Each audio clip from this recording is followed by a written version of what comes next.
अदो हुजिक फाउदा चुमना लाई कोने खांगपदगी अदो पुयागी वारी सॉल्यूशन ले हुजिकी लातम अमा खक्ता ngai chale latam du bok khai bok chanjale khajik ta ngari loi ge mathang puya ma leitre अदो असोक यामा मयाम दु लारी मसा पुन मक लoi सुमला ga luram dai se khajik tung lam da tra ha se sisu so buang ma ne ko पुन मक सुमला अदो अतै दु सुमक बनिना मा सु सुम tra gi khali को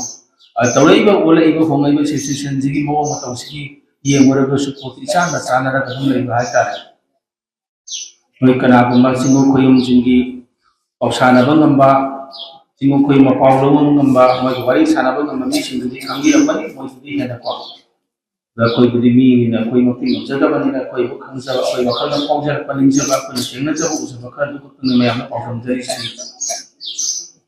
द मया पुन मक्सिंग दि पुन फमिंग नि पुन चाखन मिननी आई तुमदा फरगा आई तुमदा चाखन लगा नुगाई बा बदु नथि को मया माना बदु माना बक नाई बाई